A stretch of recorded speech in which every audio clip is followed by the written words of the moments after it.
Salut les amis, on se retrouve aujourd'hui pour une nouvelle vidéo pour parler un petit peu de ce qui s'est passé dans le Classico.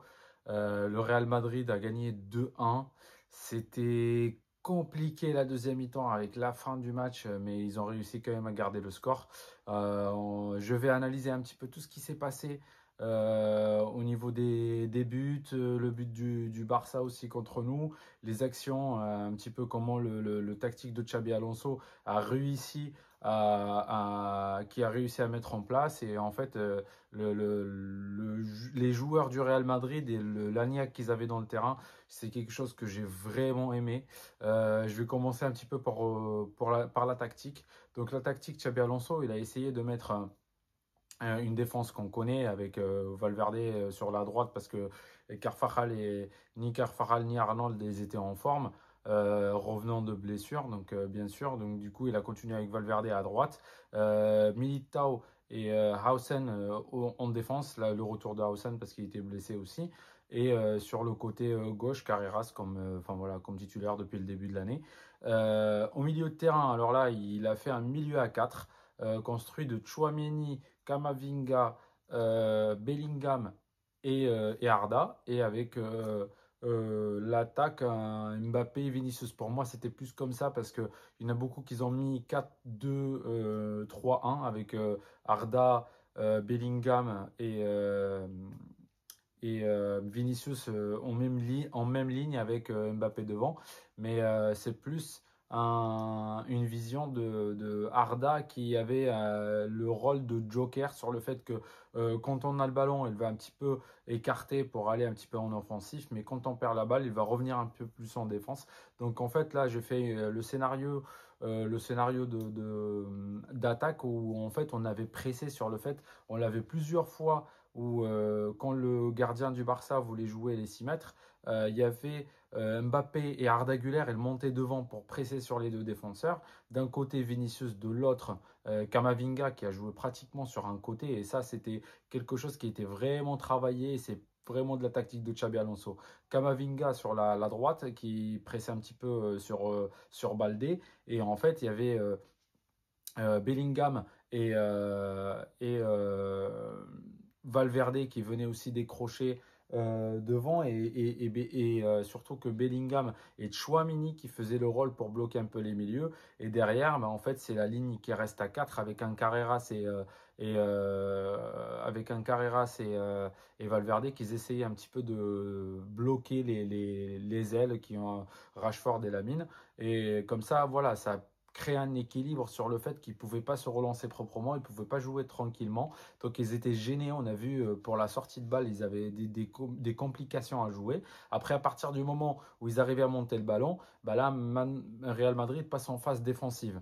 Et la phase défensive, bah, du coup, le Real Madrid se retrouve avec une défense où Chouamini va un peu plus descendre pour former la défense à 3. Et Kamavinga avec Arda et Bellingham sont en milieu de terrain, ça fait 3 plus, enfin, au-dessus de la ligne de 5. Et avec un Vinicius qui vient aussi serré d'un côté et Mbappé qui est resté en attaque tout seul. Donc ça faisait comme si c'était une ligne de 5, 4 et 1. Mais voilà, dans les 4, il y a Vini qui était mi-défense, mi-offensive avec un Chouamini, avec un Kamavinga qui venait fermer. Donc c'est pour ça que c'était hyper intéressant. Et Chouamini, il jouait vraiment pas la ligne de 3 mais un peu plus écarté, mais très légèrement. Donc ça, c'est pour moi, il était le troisième défenseur. Mais voilà. Et après, comme ça, en fait, elle a réussi quand même à étouffer les lignes du Barça et ne pas les laisser jouer tranquillement avec le milieu qui a considéré compact. Et comme ça, il a rempli le milieu, il a trouvé la solution qu'on n'a pas eu avec le match de l'Atlético par exemple, où en fait, il n'y avait pas Kamavinga. Donc en fait, on s'est retrouvé avec un milieu où Bellingham monté, Arda monté, Valverde essayait aussi d'écarter sur un côté. Donc on se retrouvait, et Chouameni qui venait en défense. Donc finalement, le milieu de terrain, il n'y avait plus personne.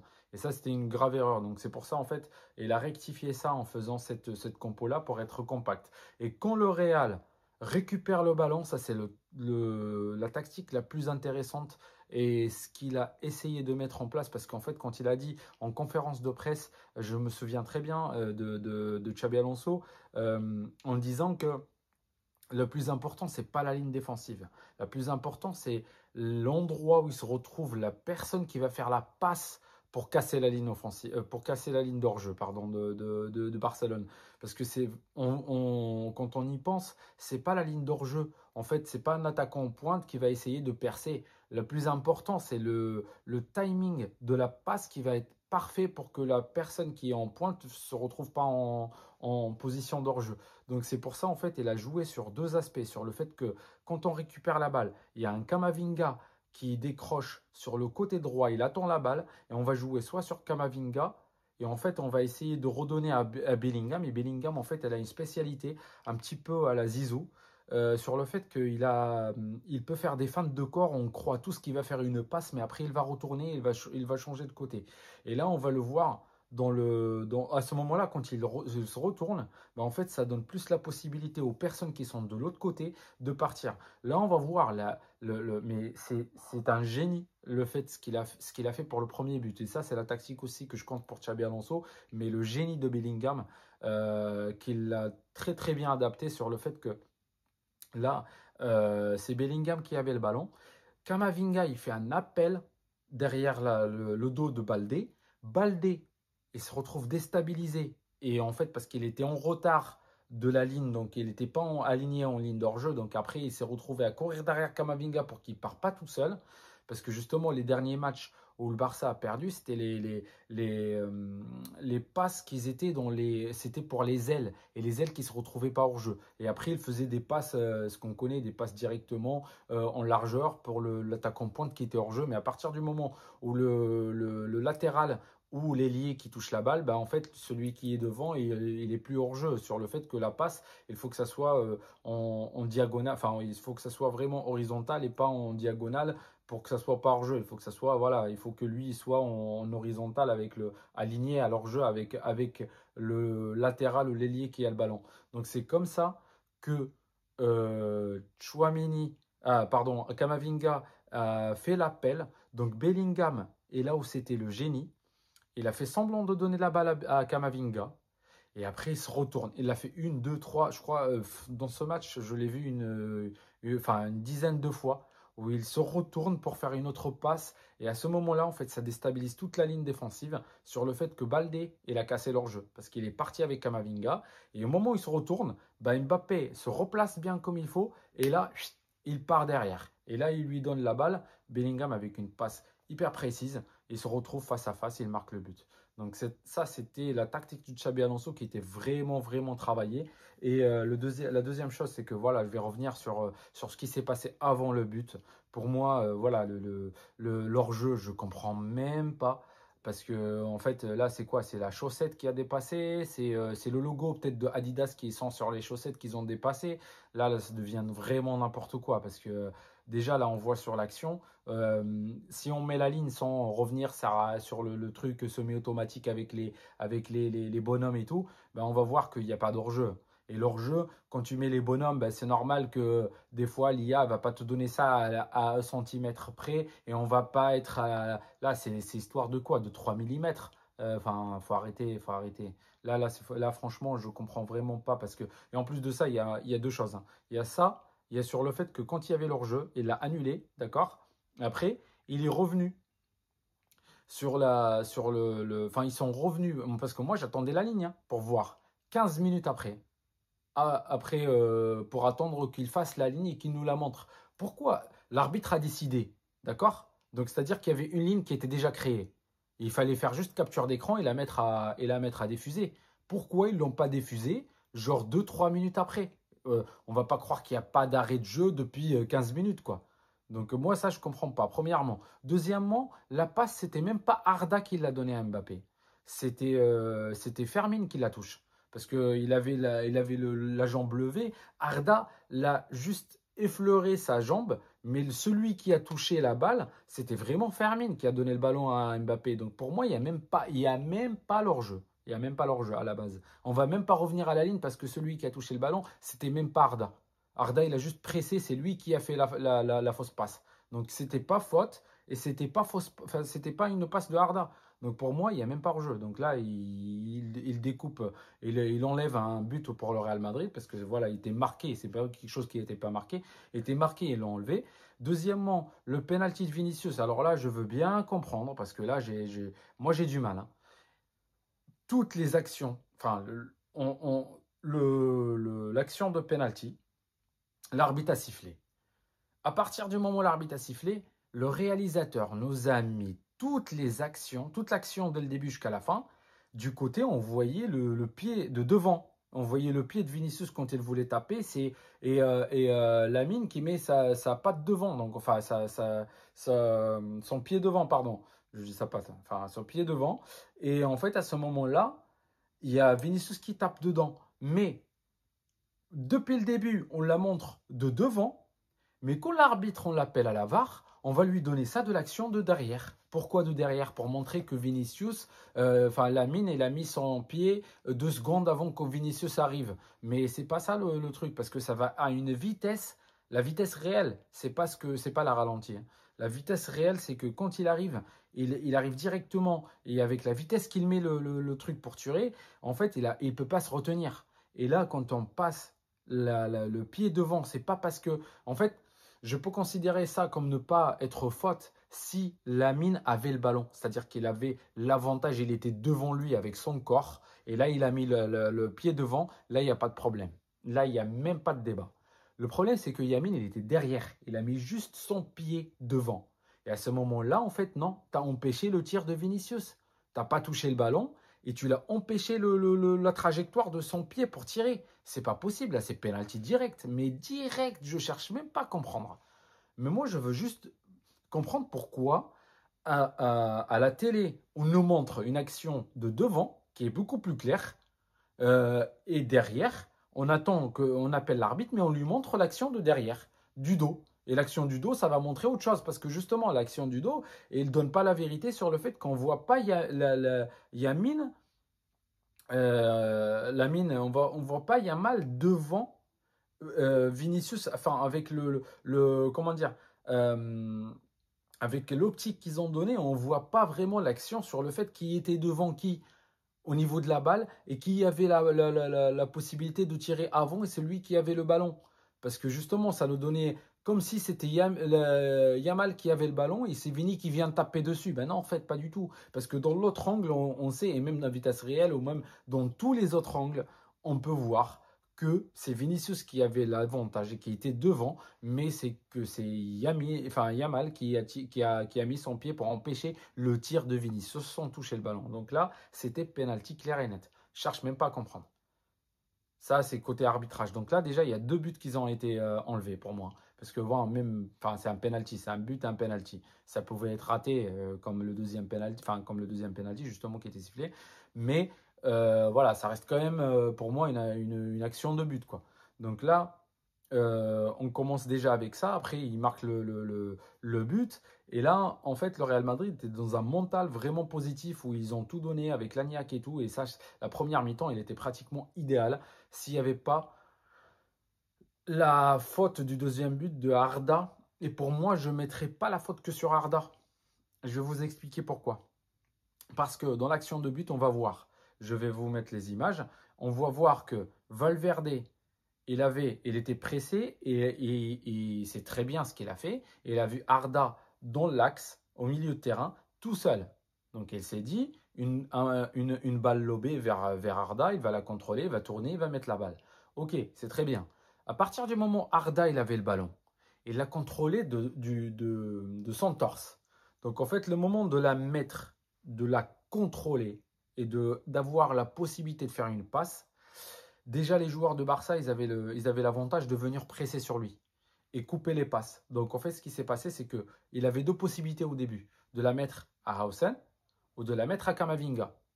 Le moment où il contrôle bien la balle et qu'il la met au sol et qu'il veut faire la passe, à ce moment-là, Yamal, pardon, je dis, depuis le début, je dis Yamin, je ne sais pas pourquoi.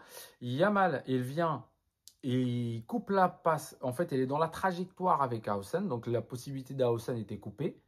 Valverde et Tchouaméni, ils étaient vraiment sur le côté vraiment pressés, donc il ne peut pas jouer sur eux.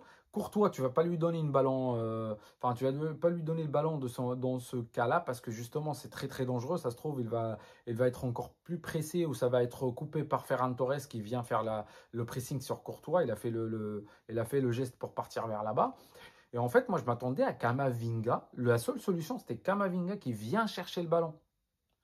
Mais Kamavinga, il s'est pas rendu compte que Arda, il est sur son pied faible. C'est le pied droit, c'est pas le pied gauche. Ça aurait été pied gauche de Arda, il aurait lancé Kamavinga dans sa course avec une passe longue.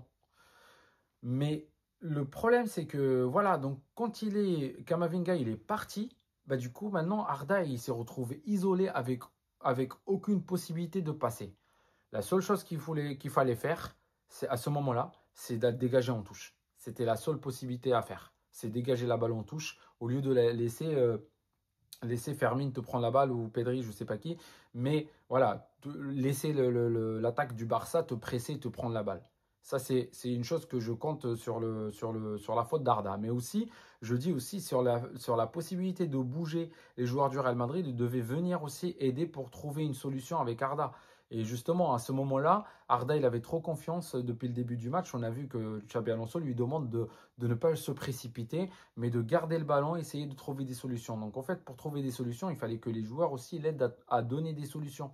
Et Kamavinga, en partant comme ça, bah, du coup, en fait, elle l'a coupé. Elle n'a pas pu trouver une solution. Donc voilà, il paniquait, il cherchait encore une solution. Et ça va tellement vite dans le football, dans un classico surtout avec le stress et tout, qu'on lui a pris le ballon. Moi, je n'en veux même pas à Arda Güler parce que ça arrive.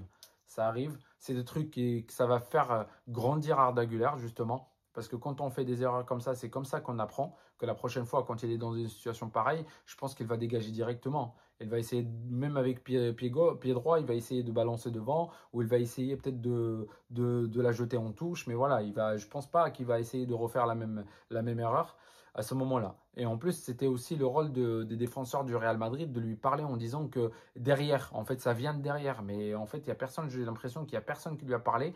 Et il était surpris de la présence du milieu de terrain du Barça sur lui, sur le pressing. Donc, c'était un peu compliqué. Donc voilà, le Barça a réussi à égaliser sur ce coup-là, alors que le Real Madrid vraiment méritait largement la victoire. Donc à ce moment-là, il devait mener 3-4-0. Donc le Real Madrid, ce que j'ai aimé, c'est qu'ils n'ont pas baissé les bras. Ils se sont dit, bon, c'est pas grave, on repart à zéro. Donc là, comment dire, et ils sont repartis sur le fait de chercher le deuxième but et de ne pas baisser les bras. Arda, il joue la faute. Enfin, il y avait une faute. Arda, il joue le coup de pied arrêté. Et il voit que Vinicius, il est tout seul de l'autre côté. Donc, il lui donne la balle. Vinicius qui fait un travail énorme où il prend de vitesse Koundé et Yamal. Donc, il se retrouve sur le côté. Et là, il y avait un travail énorme de Bellingham. Bellingham, j'ai dit aujourd'hui, pour moi, enfin, le MVP a été donné à Mbappé. Mais on sait très bien que Bellingham était à des années de lumière aujourd'hui. Il était étincelant, mais appelez-le comme vous voulez, mais Bellingham, c'était MVP pour moi, mais loin, loin devant. Et il y a déjà une passe pour le but, il a marqué, et en plus de ça, il a obtenu le penalty avec la main de défenseur du Barça, de Eric Garcia. Et voilà, donc il a tout fait dans ce match-là. Et du coup, à ce moment-là, en fait, Vinicius, il fait un centre. Militao au deuxième poteau. Bellingham, il a vu que Militao, il est au deuxième poteau. Et Militao l'a bien vu aussi. Donc, il a vu que Militao va faire une passe en retrait pour les autres attaquants du Real Madrid. Ce qu'il a fait, c'est qu'il a essayé. Il était derrière au début, si vous voyez l'action. Et là, il a fait un geste comme s'il allait partir vers Militao. Il courait vers Militao. Donc, le défenseur qui était avec lui, il continuait sa course. Et là, il fait quoi? Il s'arrête. Et à ce moment-là où il s'arrête, le défenseur continue de courir. Et c'est là où c'est intelligent parce que Bellingham, il joue beaucoup sur la visibilité des joueurs. C'est-à-dire qu'il a vu que le joueur du Barça, il n'avait pas la visibilité pour le voir derrière. Donc il s'est arrêté. Le joueur, dans sa tête, Bellingham, il court derrière moi, donc je continue.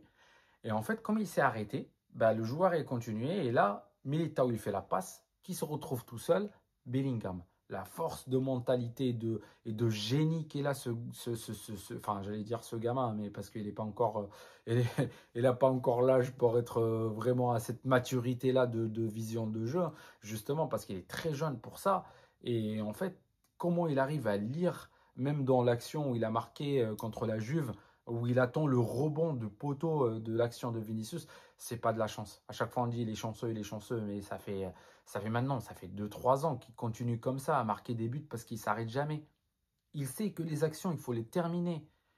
Il y avait même en Ligue des Champions, quand Vinicius il a lobé, je ne sais pas contre qui, contre quelle équipe, Vinicius il a lobé le gardien, je crois que c'était l'hiver, je ne sais même pas si c'était Liverpool.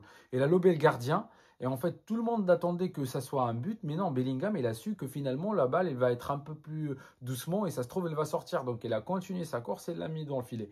Et il s'arrête jamais, en fait il sniffe le but. C'est le cas de le dire, et il sent qu'il y a un but derrière, qu'il y a peut-être un rebond. En fait, il multiplie les probabilités. C'est-à-dire qu'il va dire peut-être il y a un rebond. Et s'il y a un rebond, je dois être là. S'il n'y a pas de rebond, c'est pas grave. J'ai fait le déplacement, c'est pas grave, je reviens. C'est une action, j'ai pas marqué. Mais s'il y a le rebond, bah là j'aurai l'avantage. Et c'est ça ça différencie vraiment Bellingham des autres joueurs. Je trouve vraiment que là, il a quelque chose Bellingham en ça. À chaque fois qu'il se retrouve au bon moment, au bon endroit. Et ça, c'est pas une chance. Tous les jours, c'est pas une chance. Donc même lui, il a dit. Quand ça se répète, au début, ça peut être une chance, 2 fois, 3 chances, mais quand ça se répète tout le temps, toute l'année, c'est pas une chance. C'est quelqu'un qui a la visibilité des probabilités de ballon, quand est-ce qu'elle va revenir, quand est-ce qu'il va, où l'endroit où il faut se placer pour jouer le rebond. Et ça, c'est très intelligent de sa part. Donc, et là, ils ont marqué le deuxième but. À ce moment-là, on a senti un petit peu un soulagement sur le fait qu'il y avait le deuxième but. Donc là, on prend encore on mène en score et on prend encore la décision du match. Et là, le Real Madrid, en fait, il pouvait continuer. Et il y avait l'action de penalty. L'action de penalty de Bellingham, il continue encore à des actions comme ça. Et en fait, il y avait penalty, sifflé Mbappé. Et alors là, je disais à Mbappé, tu pouvais rater tous les penalties du monde, tous les penalties du monde, rate-les, il n'y a pas de souci. Mais pas celui-là, pas aujourd'hui, pas après ce que tu as fait. Voilà, si vous avez la référence pour Zizou, c'est ça.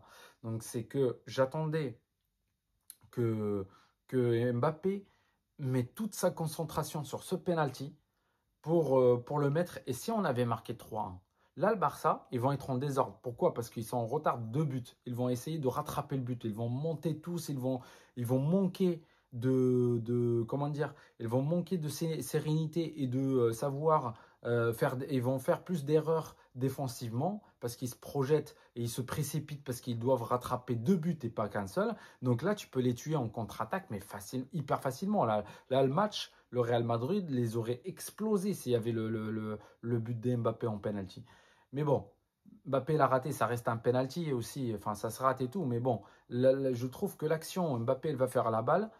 Le moment où il tire, on voyait qu'elle allait tirer à droite. Enfin, à la droite du gardien. Parce qu'en fait, le moment où il a mis le pied, il était tellement ouvert. Et en plus, avec l'action, ça se voyait qu'elle allait remettre en croisée.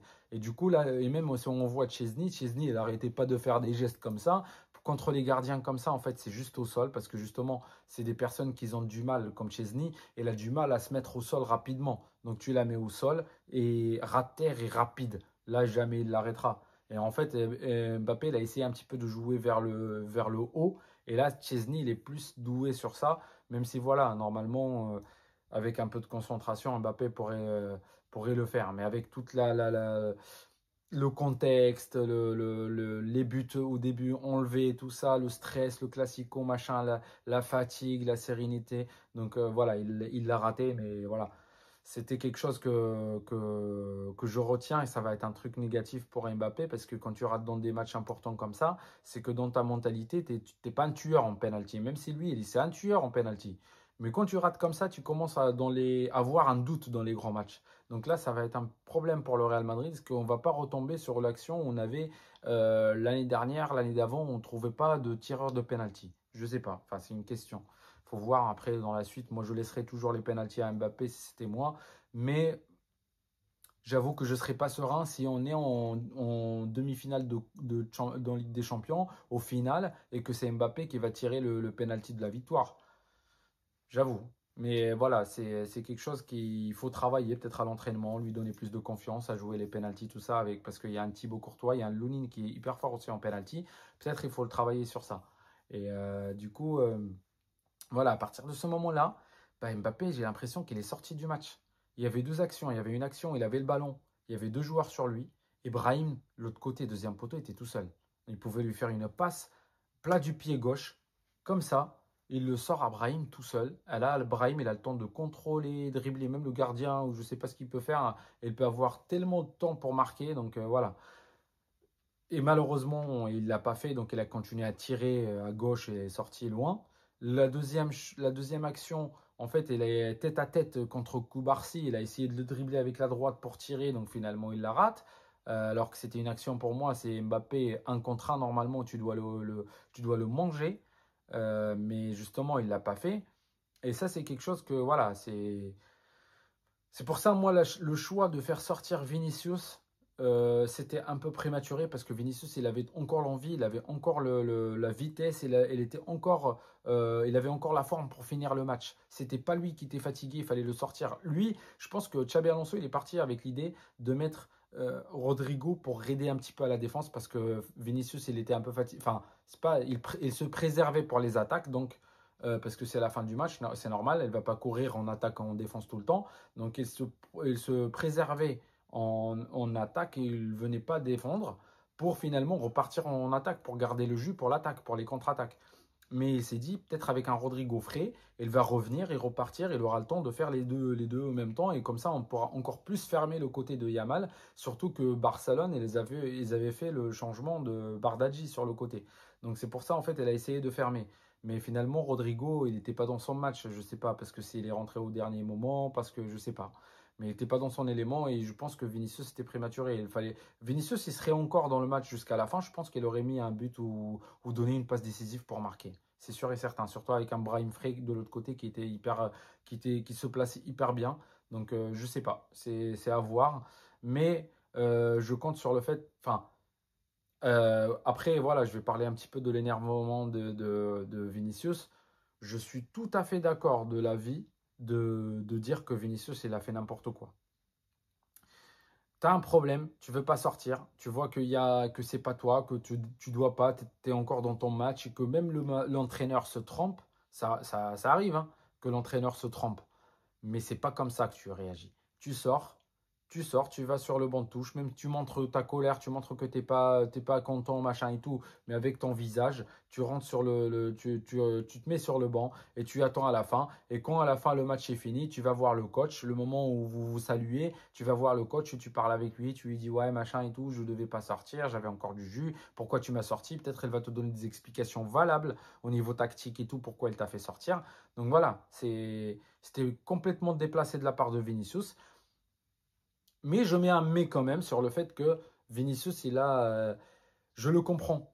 Il avait tellement la niaque de gagner le Barça, il avait envie de marquer, de faire la différence, et surtout qu'il voit à la fin que le Barcelonais vont se fatiguer, donc lui, il va avoir encore plus de jus.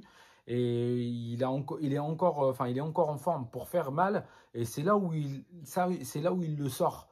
C'est le moment où je commence à être étincelant, tu me sors, c'est plus ça que Vinicius l'a frustré. Mais après, il est parti, il a fait semblant même de sortir et tout.